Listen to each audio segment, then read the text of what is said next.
So welcome back to the Sanctia Devlog. This week we continued with the creation of the first level for testing. At the end of the last devlog, we had a basic block out for what the level will look like and a landscape material. This video, we'll be doing materials and textures in Substance Designer before moving on to concepting and building out the rest of the assets we need for the scene. Hopefully, by the end of this, we will have a fairly close to complete level and move on to a different topic. Okay, so we're going to start off in Substance Designer. I'm a little bit rusty because I don't have a need to use this in my day-to-day work. This is the first time I've had to use Substance Designer in about 2 years, so I had to relearn a lot of what I used to know. Luckily enough, I still understand the theory behind height maps, so it didn't take me that long to get back up to speed. So these are the 3 materials that we made: a dirt, a stone, and a path. These will be blended together inside of our Unreal Engine landscape material. I made these materials in isolation from one another, so I doubt they're going to look uniform when we put them in Engine. I thought that seeing how I balance the textures may be of value. So I'm going to do a little overview of each of the materials as I go through. This will be really brief, just to show how simple the materials are. If anyone would like me to do a more in-depth overview of anything, hit me up in the comments and I'll do my best to include it in future videos. So dirt. The dirt is the simplest and the one that I'm least happy with for the moment. It is rather difficult to have something look plain and interesting at the same time. Most of the thought behind here was to break it up enough so that it looks interesting over a large area, while also having some height variation so that the height blending has some detail. This will be used to blend around the path, so I need the colors to match. Okay, so we'll go through dirt first. As you can see, this is a fairly simple graph setup. It's definitely not as big and crazy as some of these Substance Designer graphs can get. We basically, for the large undulating noise that you can see here, we just start with a simple purlin noise, blend it together with a different scale of purlin noise. Over here you have the cracks that we then blend out on a higher contrast purlin noise to hide some of the areas and make it a bit varied. The larger cracks, yes, so the higher detail cracks here, super low opacity. Just a little bit of detail that if I turn off, you can see in the final material disappears, like so. But anything more than that, anything more than a hint of it, and it gets a bit too extreme. Like I was saying, I definitely wanted to have this so that it works really well over a large area and tiled. So keeping everything subtle is the key to that. Otherwise, you can tell immediately that there's repeating patterns, and that both includes the height map and also with the colors, so both of them have to be fairly subtle in their approach. Once we get to blending in the cracks, I knock everything down because if I don't do this, there's no room left in the height map range for the pebbles to go on top, or the little rocks to go back on top of that. Up here, we just have 2 different types of pebbles that we just splatter around.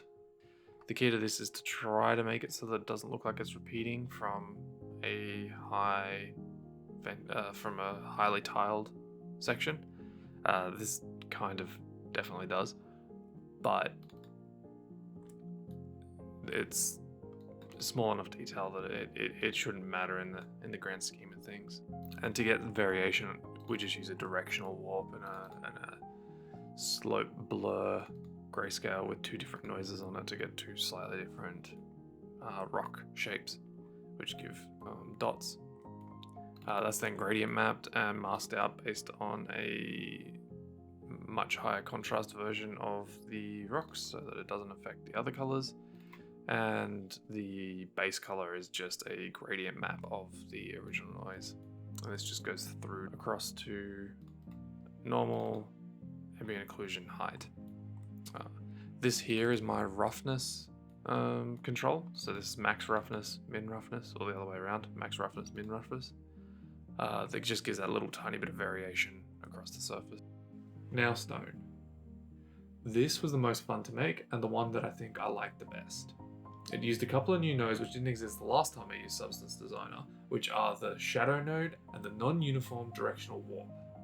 This is a really basic implementation, and I'll surely add more in the future. But for now, this looks nice. So here are two polygons, different sizes, both of them blended with a gradient, just to get a bit more of a interesting shape.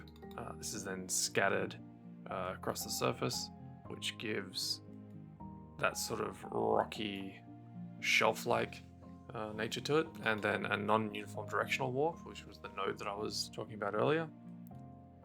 This using a blurred noise just to drive the warp angle.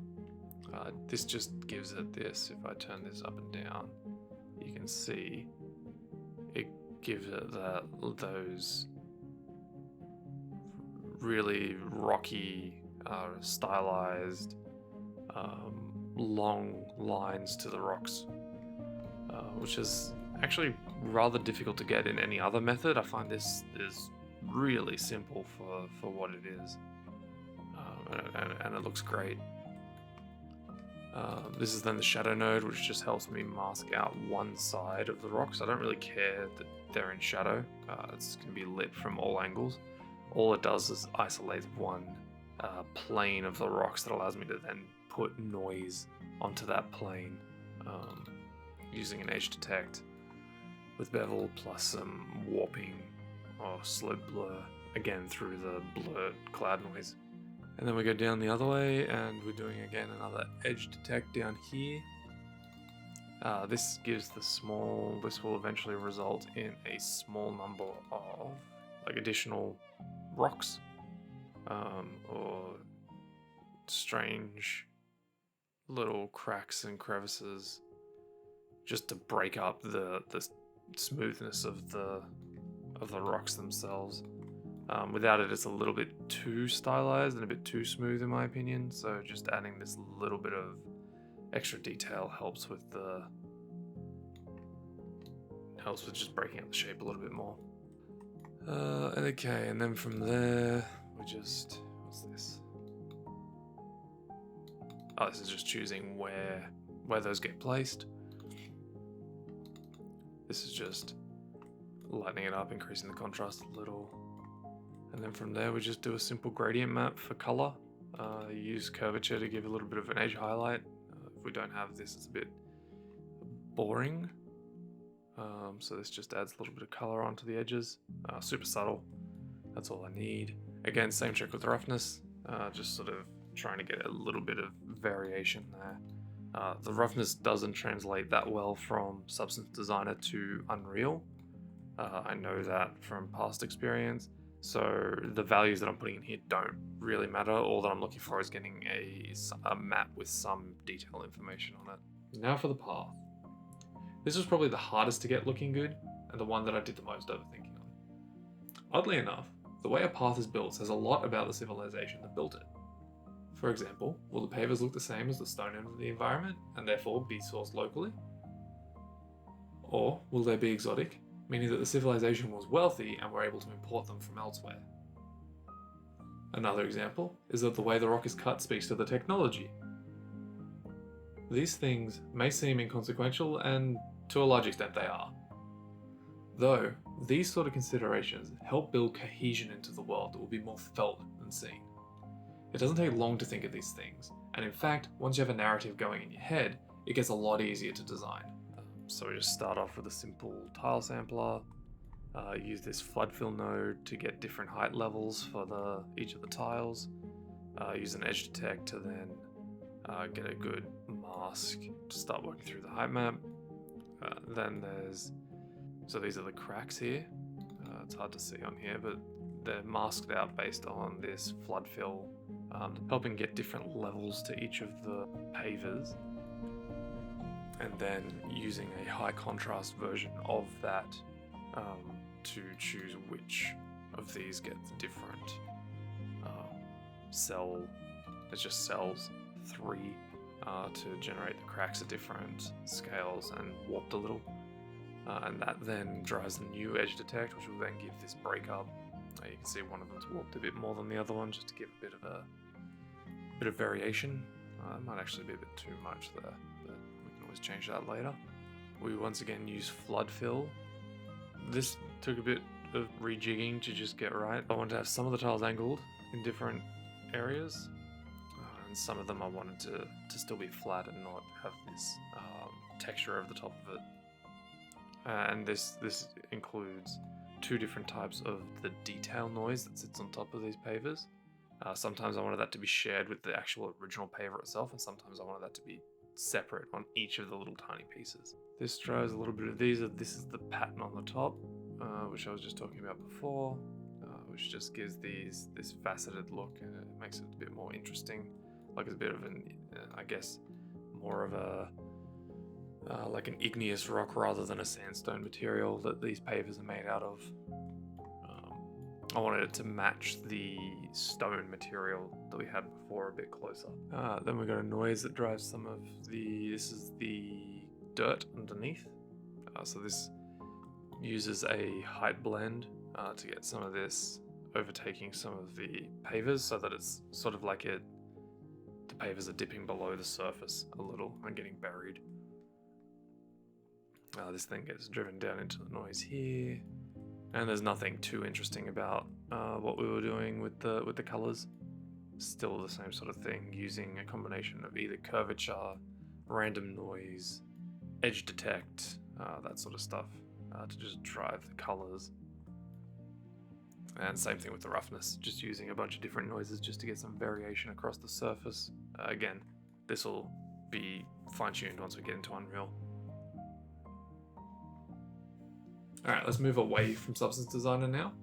The great thing about this program is that everything's procedural, so we can come back and edit these materials whenever we need to. Proceduralism is one of the most valuable tools that a solo dev can have in their tool bag, and I'm very excited to be diving into this in the future. And we're back in UE4. I've just imported the texture, so let's see what they look like when we drop them into our materials.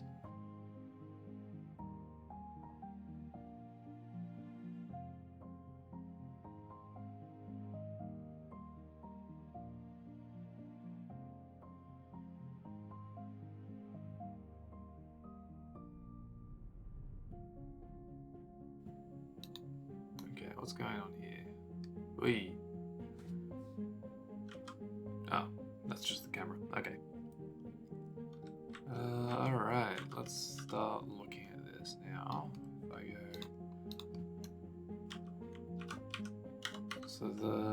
So the path's very dark. Scaling's gonna change. Do I have a control for individual level scaling?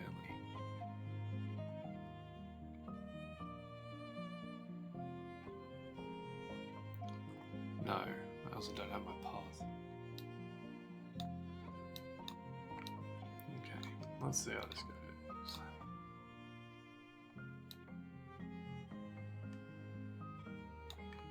Oof.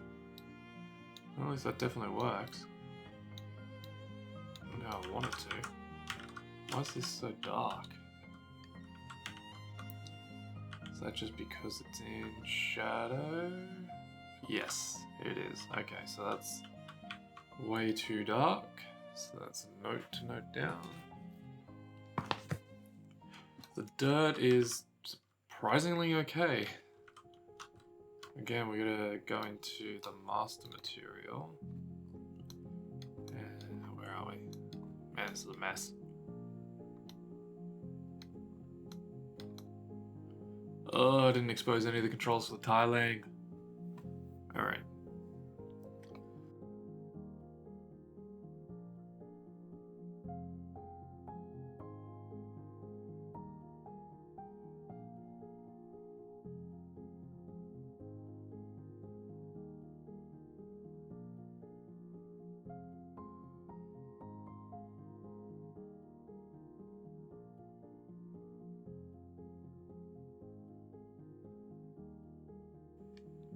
Alright, let's stop it there so you can see sort of where my mind's at with what I'm going to do here.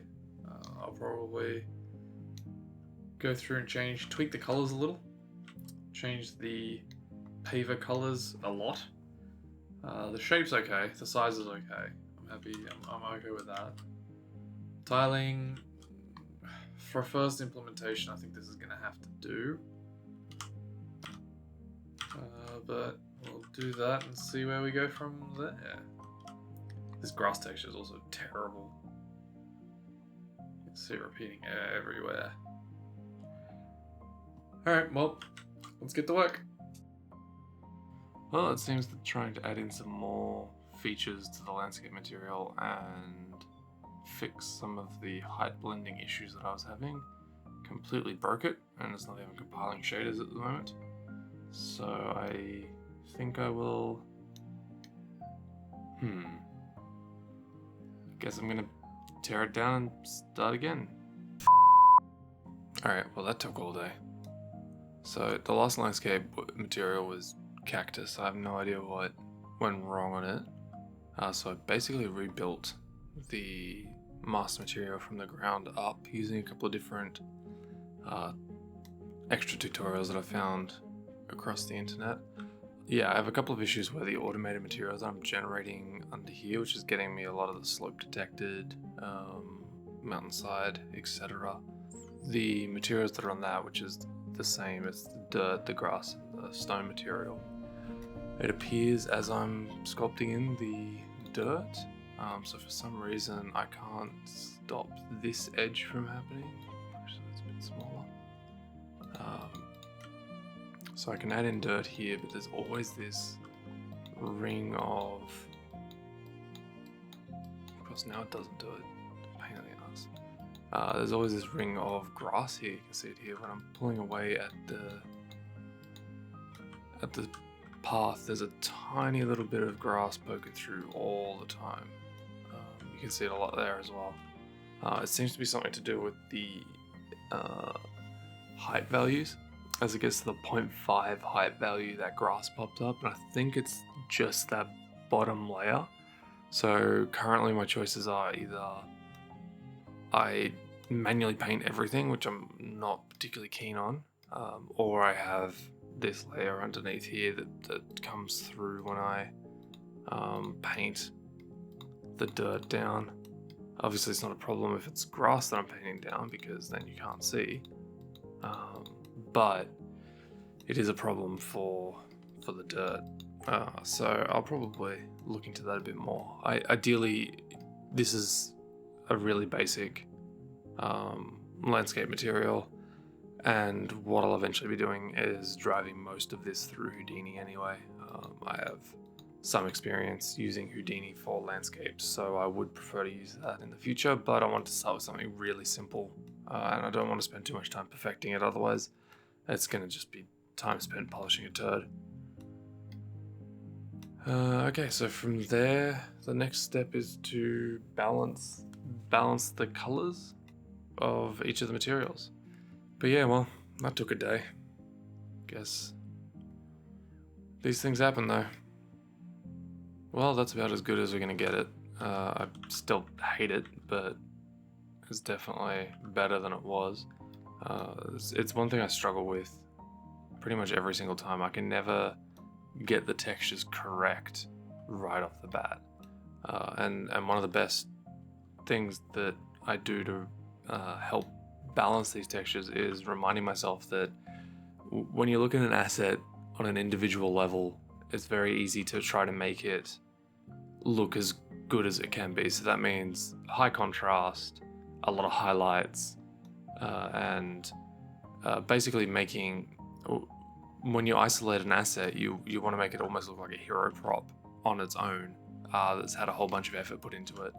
When you're talking about an environment like this, you want the textures to blend into one another and none of them to be pulling attention. So now that I've done this, I'm looking around and I'm going, okay, well, the grass probably is a bit too noisy. It's also there's a repeating pattern in it that I've got to get rid of still. And even the rocks over here, as much as I do like them, probably could do with being knocked down a bit for detail, just so that you don't get distracted by them when you. The point of the level's never the art in it.